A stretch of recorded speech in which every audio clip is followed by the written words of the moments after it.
Welcome to the final tutorial on living the Muslim life. We will look at celebrations and commemorations in Islam. Can you remember different examples of Muslim celebrations and how they are celebrated? Can you remember any Shia celebrations and why they are celebrated?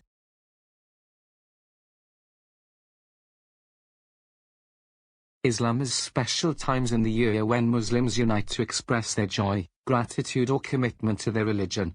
Eid-ul-Adha is the festival of sacrifice and commemorates the story of Ibrahim and Ismail. Ibrahim was so dedicated to Allah that he was prepared to sacrifice his son. Allah called out and told Ibrahim to stop at the last moment. Allah provided a lamb to be sacrificed instead. In memory of this, Muslims today sacrifice sheep or cattle and their meat is shared out among the poor.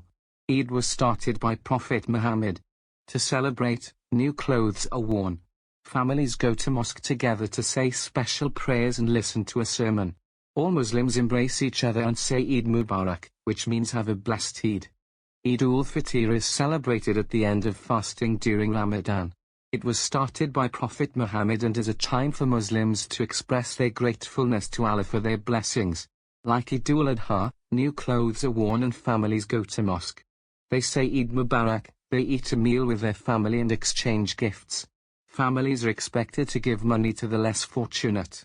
Eid-ul-Qadir is a celebration for Shia Muslims. It commemorates the time when they believe Prophet Muhammad announced that Ali was to be the leader after him, which happened at a pond called Qadir. Shia Muslims fast on this day and go to mosque. Shia Muslims call it the greatest Eid. Ashura commemorates the martyrdom of Prophet Muhammad's grandson, Imam Hussein, who was murdered with his family for his beliefs. He refused to pledge allegiance to a leader called Yazid, who he said was going against the teachings of Islam. Shia Muslims commemorate the day by going to mosque wearing black, as a sign of mourning. Millions of pilgrims go to Karbala, which is where he was murdered, and perform acts of self-flagellation, which means hitting themselves with a whip. Other Shia Muslims don't agree with this and many in the UK donate blood to the NHS instead. The period of mourning stops 40 days after Ashura. For Muslims, remembering inspiring people and events from the past helps them to increase their faith. They are also a way for the Muslim community, the Ummah, to unite and come together. They also allow Muslims to show their commitment to Allah. In the exam you might be asked to outline ways that Muslims celebrate Eid-ul-Adha or Eid-ul-Fitr.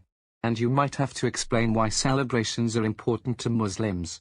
In summary, all Muslims celebrate the main two festivals, Eid-ul-Adha and Eid-ul-Fitr. Muslim celebrations honor people and events from the past and their purpose is to make Muslims turn to Allah in gratitude and prayer.